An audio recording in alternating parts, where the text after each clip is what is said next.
કહેતા કે તમે આ બોલો ક્યાંથી, આ બોલો એ ક્યાંથી આવે છે? તો કે એ બધું તમારામાંથી આવે છે. અને ખરેખર હકીકત છે. હમણાં એક જગ્યાએ હું લગ્નમાં ગયો ને, એકાદો બે ભાવિક માણસ હતા, મને કે બાપુ બે સત્સંગ કરો ને.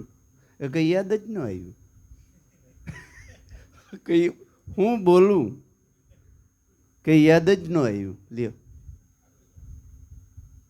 પણ જન્મો જન્મના જે જિજ્ઞાસુ જીવ છે ને, એ પોતાના હૃદયની અંદર એવી ઈચ્છા રાખીને આવે છે, એવો પ્રશ્ન રાખીને આવે છે કે સંતના શરણમાં, સદગુરુ શરણમાં આપણે જઈ અને આ વસ્તુનો જવાબ મળશે. એવી અંદર જિજ્ઞાસાથી આવે છે ને, એનો સૂક્ષ્મ વિચાર સંતોના હૃદય સુધી પૂગી જાય છે. એ હૃદય સુધી પૂગી જાય છે ને, એ જ પછી મુખથી બોલાય છે. શિવાજીના ગુરુ હતા ને રામદાસ મહારાજ, કાયમી સત્સંગ કરતા. પણ સત્સંગ ક્યારે કરે કે શિવાજી આવે અને સન્મુખ બેસે ને ત્યારે એ અમુક વાત કરે. હા, એટલે બધાઈને એમ થયું કે મહારાજને શિવાજી બહુ વાલો છે, એટલે એ મહારાજ આવે ને પછી જ એ સત્સંગ કરે છે. એટલે રામદાસ મહારાજ તો અંતર્યામી હતા. એની બધાઈને જાણી લીધા કે આ શું કહેવા માગે છે. એટલે એક દિવસ બધાએ આવ્યા અને રામદાસ મહારાજે એવો અંદરથી કિમિયો ઘડ્યો કે પોતાને એટલો બધો તાવ આવ્યો કે આમ અડાય નહીં, ધાણીઓ ફૂટે એટલો તાવ ને આમ ગળતોલિયા મારે. ઓલા બધાય આમ ઓલા થઈ ગયા, બાપુ ગુરુદેવ તમારો કોઈ રીતે તાવ મટે કરો? તો કે હા મટે, પણ જેવી તેવી દવા આમાં કામ નથી કરે. એમ તો કે તો આમાં જો સિંહણનું દૂધ હોય ને તો મારો તાવ ઉતરે એમ છે. હવે સિંહણનું દૂધ કોણ લેવા જાય? સિંહણનું દૂધ લેવા કોણ જાય? એટલે બધાએ બેસી રહ્યા, ઠૂઠવાઈ રહ્યા. સિંહણનું દૂધ લેવા જાય પાછો ન આવે એવો વિચાર કરી ત્યાં તો બધાએ બેસીને ત્યાં શિવાજી મહારાજ આવ્યા. શિવાજી મહારાજ આવ્યા ને ખબર પડો, ઓહો ગુરુદેવ શું થયું તમને? તો કે શિવાજી, મારો એટલો બધો તાવ, પણ આ તાવને મારે એક જ દવા છે, સિંહણનું દૂધ કોઈ લઈ આવે. અરે પણ એ કે તમે કઈને વાટ જોવો છો, એટલા બધા બેઠા છે? એવી ઘોડાની મેખ ઉપાડતા ભૂલી ગયો શિવાજી મહારાજ. એવો જ ઘોડાને પલાણ્યો અને પોતાને મરવાનું યાદ જ નહીં, મરવાનું યાદ જ નહીં, અને જંગલ વિસ્તારની અંદર જઈ મોટી ભેખડની અંદર સિંહણ સૂતી હતી અને બસલા એને ધાવતા હતા. એક હાથમાં કોથરો વીંટી લીધો, અહીં સુધી કોથરો વીંટી લીધો અને ઉતરી અને એક હાથથી શેડ ફોડી સિંહણની, એક હાથ મુખમાં આપી દીધો, આલે ખા. એ બે હેડ્યું ફોડી હાથને જીક મારી પાછો પોલાણીને ગુરુ મહારાજને શરણે ઘાલ્યો. ગુરુ મહારાજે જરાક આમ હોઠી અડાડી અને હસતા હસતા, શાબાશ શિવાજી શાબાશ, જય ગુરુદેવ. તઈ ઓલાને બધાને ખબર પડી કે ગધે વાત હાસી છે. એટલે જિજ્ઞાસુના હૃદયને ગુરુ મહારાજને તો બધા ઉપર હરખો જ ભાવ હોય. એક જ મા બાપ હોય અને એને 2-5 દીકરા હોય તો એને કોઈ દીકરો દવલો લગભગ ન હોય, અને હોય કોઈ દીકરો દવલો હોય ને તો ખરેખર માવતર જ ન કહેવાય. અને ગુરુને આગળ કોઈ શિષ્ય નબળો કે જો અભાવો હોય તો એ ગુરુ ન કહેવાય, એ ભાઠા કહેવાય. સદગુરુનો ભાવ તો સરખો જ હોય, પણ આપણી એવી બધી હૃદયની લગ્ની હોવી જોઈએ. હે, ભક્તિ કેવી રીતે કરવી, ભક્તિ કોને કેવી, અને ભક્તિ કરીને આપણે શું જોઈએ છે, એ ત્રણ બાના નક્કી થયા પછી ભક્તિના પરગણામાં પગ મૂકી શકાય છે. બાપુ, ત્યાં સુધી ભક્તિ ભલે ઊંધે માથે 12 વર્ષ ટીંગાઈ, ફરતા છાણા દાપીને જીવણ બાપાએ કીધું ને કે જોગી થઈને ભલે જટા વધારે, અંગ લગાવે ભંભૂતા, દમડી કારણ જો દેહ જલાવે, એ જોગી નથી જગધૂતા છે. પણ જ્યાં સુધી ભક્તિ સમજાણી નથી ને ત્યાં સુધી આપણે જ્યાં ત્યાં ડોકા કાઢીએ છીએ. બાપુએ કીધું ને કે રાજાની રાણી હોય, બાદશાહની હુરમ હોય, એ પછી બજારની અંદર માગવા નીકળે તો કેવી ભૂંડી લાગે. હે, એવી રીતે સદગુરુએ બ્રહ્મની રાણી બનાવી આપણે સુરતાને, બ્રહ્મની રાણી, ઈશ્વરની રાણી. છતાંય જો ઈશ્વરની રાણી બનાવીને જો જ્યાં ત્યાં આપણે ભગવાન ગોતવા જતા હોય તો આપણે ભક્તિ બાપા સમજાણી નથી. એટલે મહાપુરુષો અને સંતો કોઈ પણ પ્રમાણ વગરની વાત જ ન કરે. એનું દ્રષ્ટાંત સંત હોય, પુરાણ હોય, ભાગવત હોય, 18 પુરાણ, શાસ્ત્ર, 4 વેદને મળતી આવતી હોય ને એ જ વાત સંતો કરે, બાકી ન કરે. આપણે ખાલી એક જ વાત કોઈ સંતને પકડી રાખી અને કહીએ કે આ વાત ખોટી કરી તો એ આપણી હજી સમજાણું નથી. સંતોનો સત્સંગ આપણને સમજાણો નથી. વેદ, શાસ્ત્ર, પુરાણો અને સંતોની સંતવાણીનો આપણે અભ્યાસ બાપા નથી કર્યો. એટલા માટે સંતના આપણે ગુણ દોષ દેખાય છે. ભગવાન કૃષ્ણએ આપણે કહીએ કે દ્વારિકામાં ભગવાન રહીએ છે, દ્વારિકામાં રહીએ છે, ત્યાં જાય આવે, પણ આપણને એ વિચાર કોઈ દી નથી કર્યો કે ભગવાન કૃષ્ણએ તમને કરવાનું શું કીધું છે. હે, ભગવાને એમ કીધું કે હું કહું ને એમ કરો, હું કરું એમ ન કરાય. ભગવાન કે મેં તો મારા મામા નહીં મારી નાખ્યો, કે આપણે આપણા મામાને મારી નખાય. હે, એ કરે ન કરાય. એની ગીતામાં 18 અધ્યાયની અંદર શું કીધું અર્જુનને કે અર્જુન, આ યોગ મેં સૂર્યને કીધો, સૂર્યએ મનુને કીધો, મનુએ ઈશ્વાકુને કીધો. એમ કરતા કરતા આ યોગ રાજર્ષિઓ જાણતા થયા. એમ કરતા કરતા આ યોગ પછી એમાંથી નાશ પામ્યો. એ કલ્યાણકારી અને મહાન યોગ મારે તને કહેવો છે, કારણ કે તું મારો અતિશય વાલામાં વાલો ભક્ત છે. ભગવાનને પોતાના ભક્ત કરતા જગતમાં બીજું કોઈ વાલું નથી. એમ ભગવાન સ્વમુખે કહે છે કે સંતનો દાસ છું અર્જુન, આ લક્ષ્મીજી મારા સંતની દાસી. મારી અર્ધાંગના જે લક્ષ્મીજી છે એ પણ મારા સંતની દાસી છે.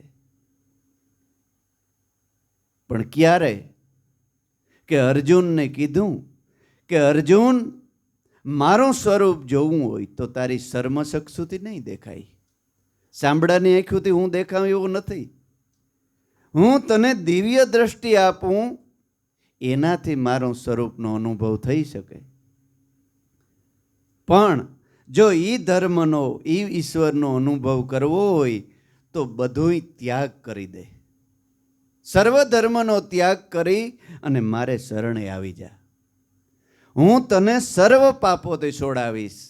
આ મારા વસનય નથી ને તમારાય નથી. આ કોના છે? ભગવાન શ્રી કૃષ્ણના. મારા મતે ન હાલવું, કોઈને મતે ન હાલવું. જો તમે કૃષ્ણને માનતા હોય તો આ કૃષ્ણનો મત છે. એ મત સદગુરુ તમને બતાવે છે. એટલે જ્યારે સદગુરુ મળે અને બ્રહ્મ જ્ઞાનનો ઉપદેશ આપે ત્યારે શું કહે છે કે આજથી હવે તમે આપ મતે ભક્તિ જે કરતા હતા એ આપ મત છોડી અને હવે તે સદગુરુના મતે હાલવાનું છે. એટલે ગંગા સતી એક ભજનની અંદર કહે છે, શું કહે છે કે ભક્તિ કરવી તો શું કરવું.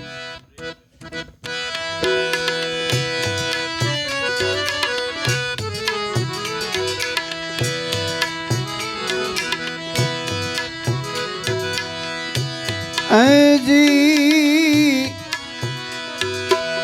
ભક્તિ રે કરવી એને રાખ થઈને રેવું ને મેલી દેવું અંતરનું અભિમાન જી.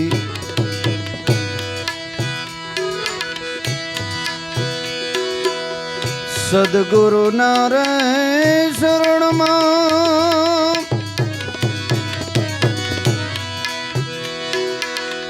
શીશ રે નમાવીને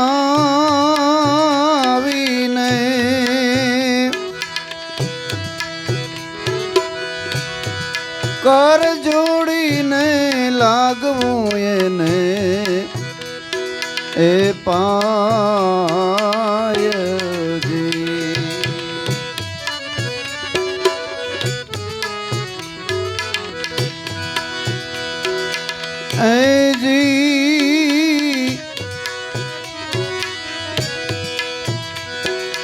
જાતિ પણ છોડી થાવું રે જાતિને કાઢવો વરણનો જોને વિકાર.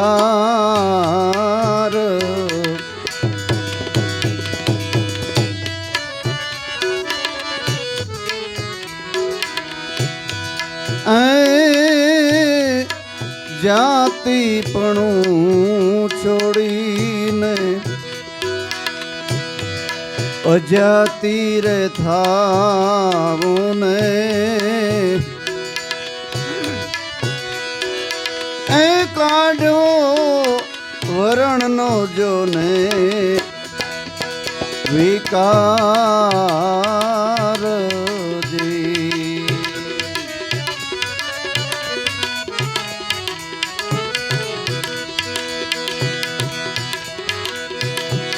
જાતિ રે બાતી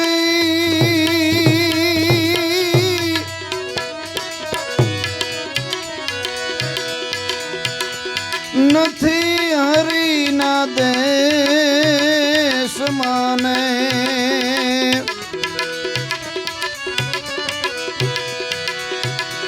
જાતિ રે બાતી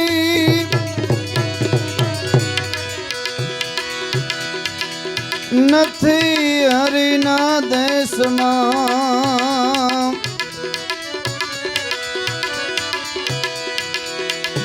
એવી રીતે રેવું નિર્ધાર.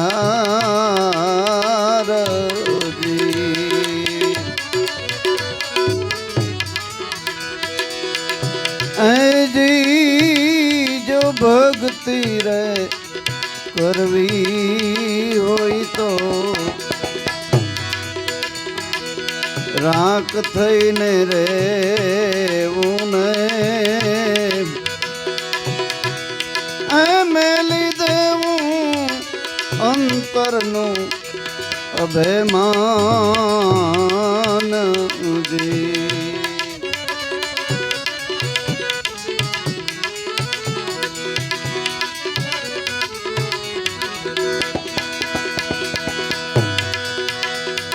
ऐ प्यार का नाय अवगुण जोवारे नहीं ने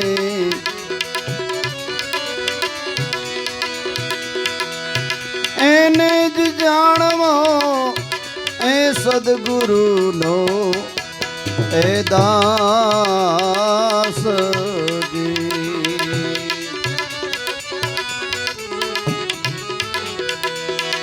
એ प्यार का नायगुण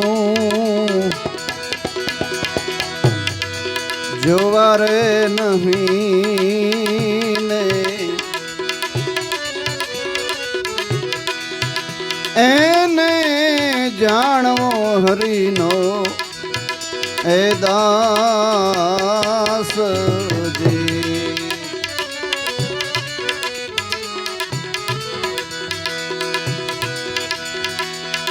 आशा न रहे तू सुना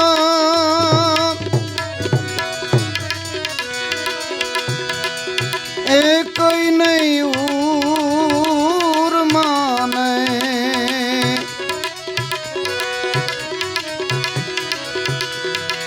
आशा न रहे तू सुना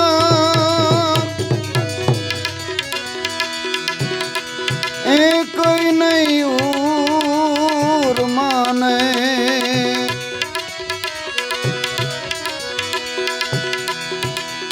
ए दृढ़ करी लेवो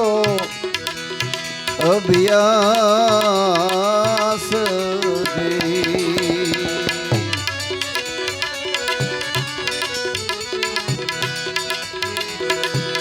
ऐ जी वचन में राखवो जो ने विश्वास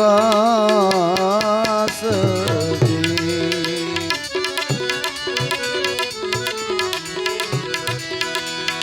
आवी भक्ति रे करवी ने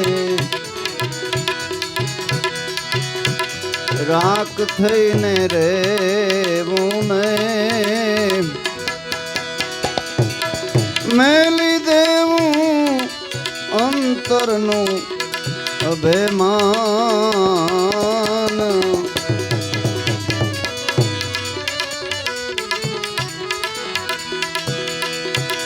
गुरुजी ना चरण में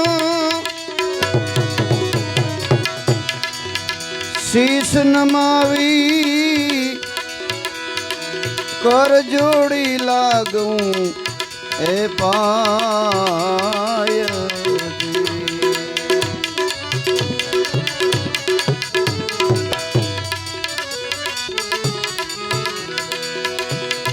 ऐ जी भक्ति करो तो तुम एवी रीते करजो ने राख जो आ वचन में विश्वास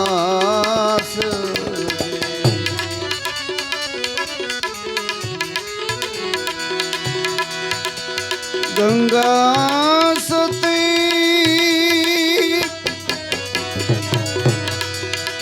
एम ज बोल्या ने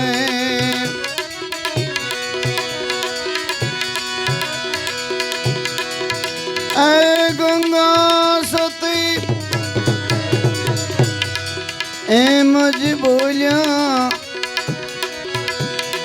करजो ने आवा वसन वाड़ा नो ए संग जी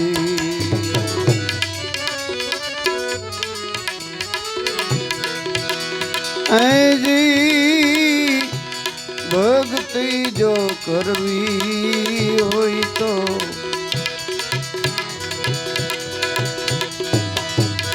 राख थईने रेवूं ने मेली देवूं अंतरनु अभिमान सदगुरु नारे चरण में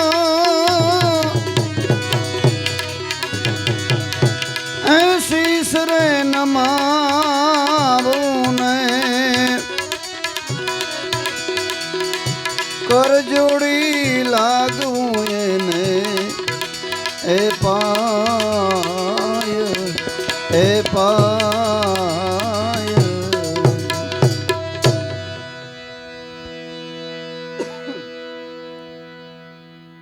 અઢાર પુરાણ શાસ્ત્ર ને 4 વેદની ભાષા જ્યારે ન સમજાણે ને ત્યારે આ ભજનો સંતોએ લખ્યા છે.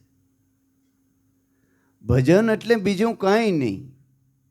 ભજન એટલે ગીતા, રામાયણ, ભાગવત, મહાભારત, 18 પુરાણ એ બધાયની અંદરથી શબ્દો લઈ અને રાગ ભેળવી અને આ ભજનો લખ્યા છે. ભજનો એટલે બીજી કોઈ બહારથી આવ્યું નથી.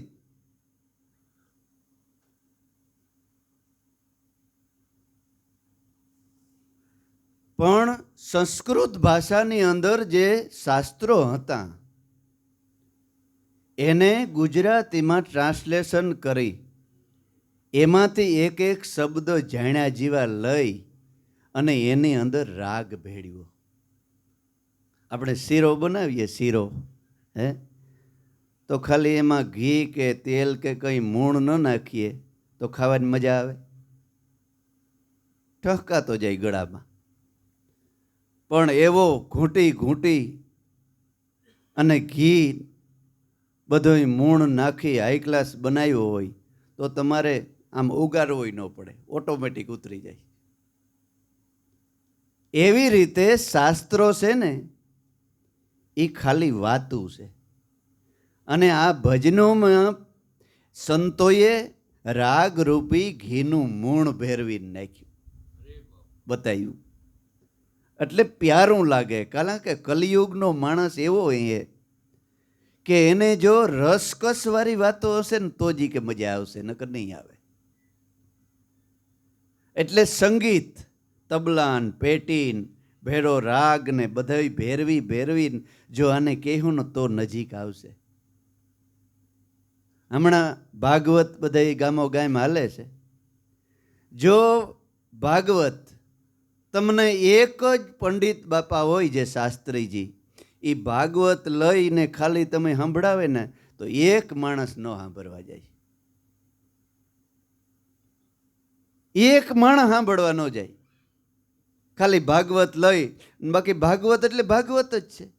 પણ એની અંદર કેટલું ભેર્યું, તબલા, પેટી, બેંજો, મજીરા બધા આમ બેઠા હોય, રાગ રાગણીથી ગાવે. ઘડીક થાય તો ભાઈઓ ને બહેનો રમવા માંડે. અને કથા કોઈ સાંભળતું જ નથી. હો, કથા ખોટી નથી.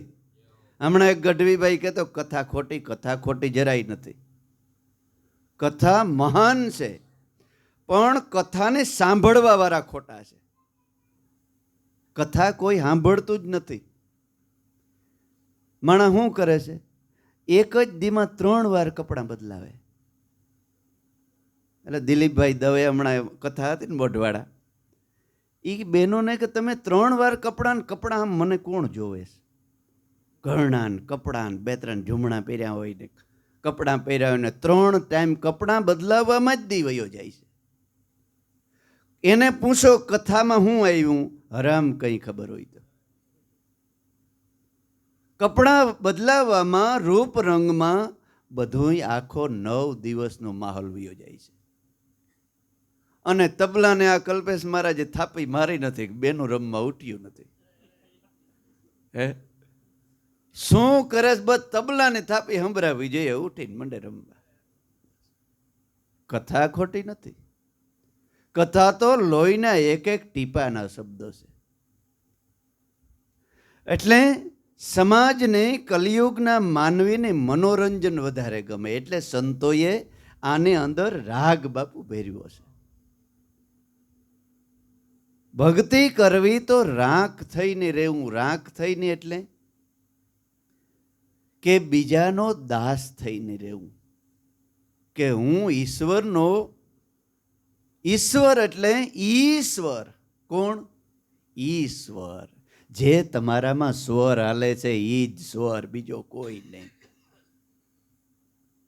રામેશ્વર, બધાય ગામો ગામને ઉપર શિવજીના મંદિરનું નામ પડે પણ સ્વર નહીં બદલાય. રામે પાછળ સ્વર, સોમેશ્વર, લુકેશ્વર, દીપેશ્વર, જેની કોઈ લિંગ બેસાડી હોય, કોઈ ભીમા નામને માણસી બેસાડ્યું તો ભીમેશ્વર,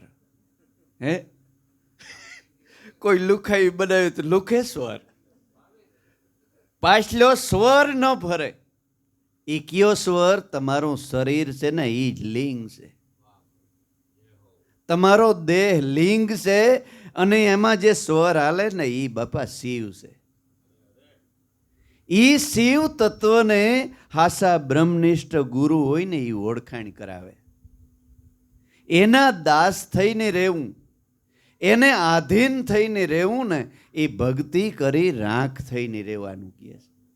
બાકી આમ નથી કે ભિખારી થઈ જવું, ગામો ગામ ઘેર ઘેર માગવું ખબર લઈને.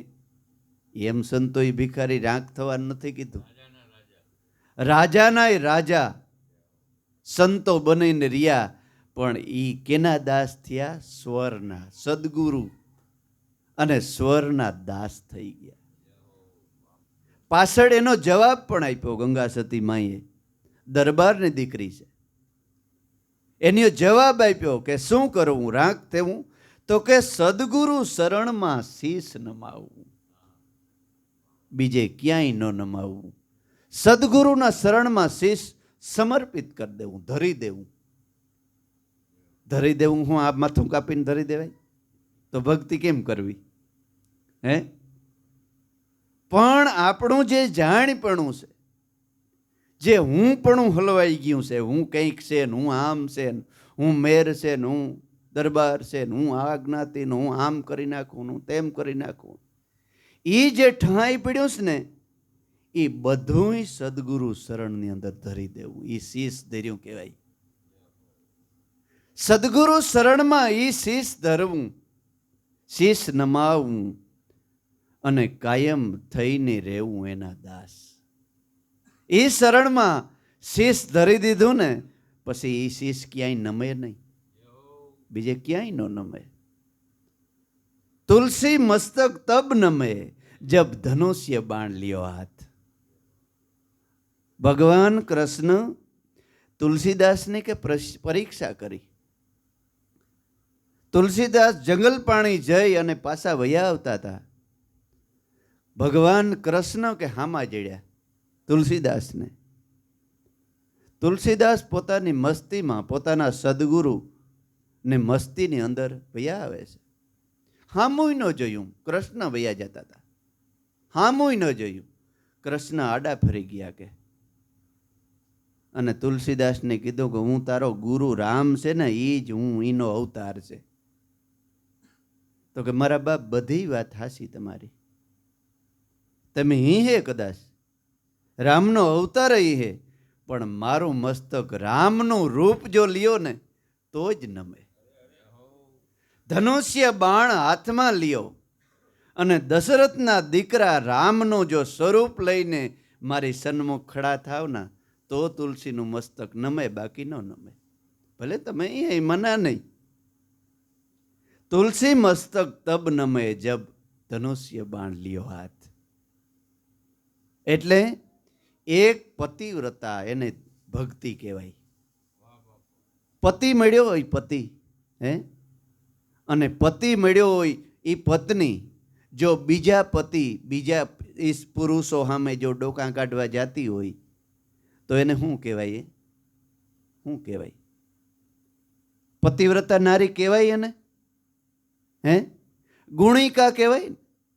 એવી રીતે સદગુરુ સંત એમ કહે છે કે તમને પતિ ઓરિજિનલ અમર વર બતાવ્યો. પ્રીતમ વરની સુંદડી મહાસંત ઓઢવાને મળ્યા. મૂળદાસ બાપુ કહે છે આ સુંદડી ઓઢી લીધી પછી અમર થઈ ગયો, પછી બીજી સુંદડી ઓઢવા ક્યાંય જાય જ નહીં. એટલે ભક્તિ કરવી તો રાખ થઈને રહેવું, અંતરનું અભિમાન છોડી દેવું, સદગુરુ શરણમાં અભિમાન છે એ જ દુર્યોધન છે, એ જ રાવણ છે, એ જ કંસ છે. એ અભિમાનને બ્રહ્મનિષ્ઠ સદગુરુ જો મળ્યા હોય ને તો એને શરણે ધરી દેવું.